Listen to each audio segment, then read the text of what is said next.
Chapter 1. No one willingly travels the Sa-Takar desert. The vast ocean of stone, dust, and blindingly white sand promises nothing but despair and an unmarked grave. It was understood that stepping onto the sand was only for the foolish. The foolish, the mad, and those that had spent an age too long nestled in the damp, dark bosom of Garahul, the most notorious prison known by man or beast. While not the most dangerous territory in Koragrave, the dunes of Sa-Takar had bested legions of mighty warriors and well-stocked travellers alike. The truth is that the hyena's wasteland, as it is so affectionately referred to by the neighbouring townsfolk, is a barren, joyless valley of famine and death, and Enzo could not hide a grin at the sight of it. "I have to say," he groaned. He stretched his arms with a theatrical flourish above his head. "It feels damn good to feel the wind on my face again, eh?" He gave the man across from him a playful kick and flashed him a wink. Despite the man's face being hidden behind a filthy, knotted beard and a few too many layers of grime and dust, Enzo spotted the edge of a smile. "There it is," Enzo cackled dryly. He wheezed a little as the deck of the wagon they were seated in gave a sudden jolt. "I fear you mistake me," replied the man, his voice surprisingly calm. "I simply look forward to the moment you realise that out here you are but a leaf in the flame, a loud prick of a leaf it may be." Enzo laughed as he raised a finger to his nose and tapped it knowingly. "I believe this prick of a leaf has kept you anchored to reality, good Elia. Were it not for my charm, you would likely have thrown yourself onto the rocks of Garahul long ago, wouldn't you say?"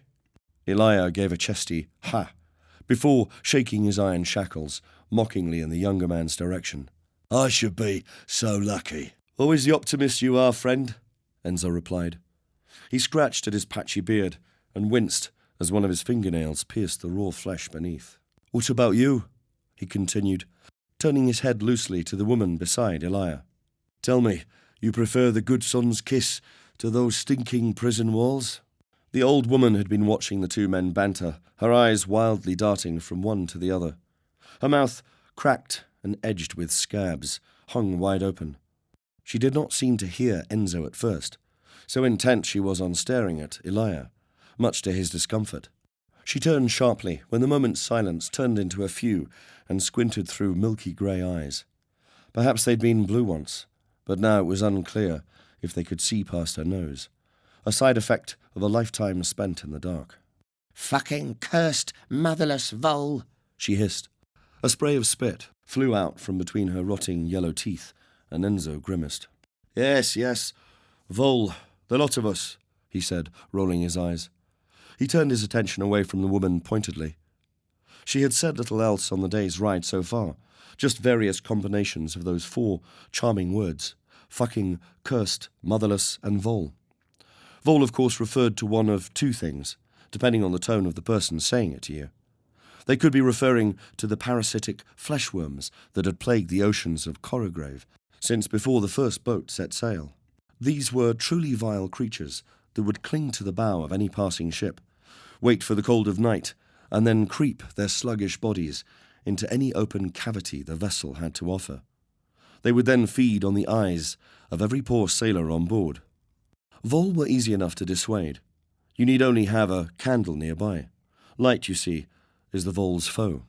It blinds them, and like most creatures, vole do not much enjoy being without sight. Sadly, sometimes candles go out, and those deep in sleep know nothing of what creeps in the black. Killing the vile creatures is as simple as finding them beneath your raised boot and bringing it down hard. This is what you should imagine, should someone speak to you of vole. However, if the word is spat at you with venom, like it was for Enzo this day, you can safely assume you have just been likened to a small and disgusting pest. The woman continued her tirade, leaning forward as much as her chains would allow, and gnashing her broken teeth. "Vole, motherless vole, cursed, fucking cursed." Each time the wagon rose and dropped from the ledge of another dune, all 8 of the prisoners rocked, some so violently that their heads banged the carriage, railing in a chorus of percussive thunks. Enzo could not be sure all of them were even alive,